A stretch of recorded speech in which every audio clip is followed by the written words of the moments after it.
சொல்லுங்க சார், சொல்லுங்க சார். கேளுங்க, நான் தமிழன், நான் இந்தியன். கேளுங்க, மொழியால் தமிழன். ஆமா, நாட்டால இந்தியன். கேளுங்க சார், நிப்பாட்டுங்க சார். சார் மதிவான சார், நீங்க எனக்கு விளக்க சொல்ல வேண்டாம், கொஞ்சம் இருங்க. முதல்ல புரோரேட்டான்னு சொல்லி உள்ளது, புரோரேட்டா அடிப்படையில் தான் தொகுதி மறுசீராய்வு செய்யப்படும் என்று மாண்புமிகு உள்துறை அமைச்சர் சொன்ன பிறகு இத மறுபடியும் இல்லாத ஒன்றை புதாகரம் ஆகிறார் என்று சொன்னால் இவர்களிடத்துல மறைந்திருக்கிற ஒரு தவறு வெளிவந்து விடக்கூடாது என்பதற்காக நடத்தப்படுகிற நாடகம். ஒரு நிமிஷம் ஆனா சேர்த்து பதில் சொல்லுங்க. ஆனா சேர்த்து பதில் சொல்லுங்க. ஆனா சேர்த்து பதில் சொல்லுங்க. சேர்த்து பதில் சொல்லுங்க. ஆனா 10 வினாடி 10 வினாடி ஆனா 10 வினாடி பத்தி பேசினார்ல. ஆனா 10 வினாடி காஷ்மீர்ல இருந்து இன்னைக்கு வரல. ஆனா 10 வினாடினா தொகுதி குறைந்ததாக சொன்னாரு.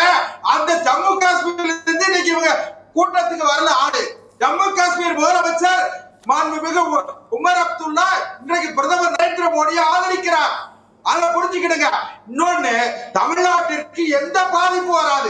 நீங்க இல்லாத ஒண்ணை இவங்க கட்டமைச்சு தம்பி நந்தகுமார் அவர்கள் சொன்னாங்க 543 ஒருவேளை 848 ஆனா தமிழ்நாட்டுக்கு 60 எம்பி கிடைப்பாங்க. ஒருவேளை 888 ஆனா 63 கிடைக்கும்.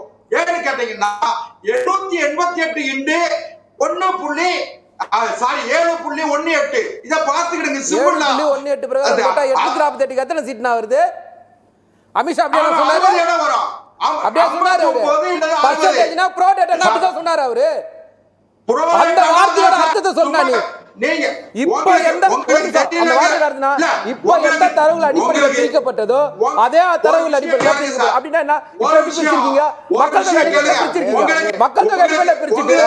இப்போ நீங்க என்ன நான் சொல்ல எடுக்க வேண்டிய அவசியம் இல்லை சார்.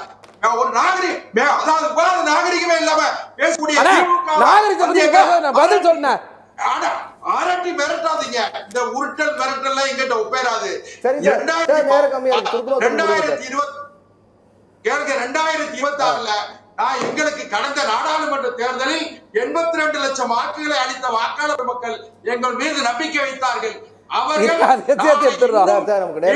இன்னும் 1 கோடி வாக்காளர்கள் வாக்களித்து நாங்கள் ஆட்சி அதிகாரத்தை தீர்மானிக்க போகிறோம்.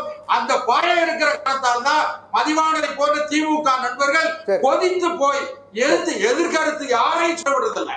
திமுக முதலமைச்சர் ஒரு திட்டமிட்ட நாடகம் நடத்துகிறார்.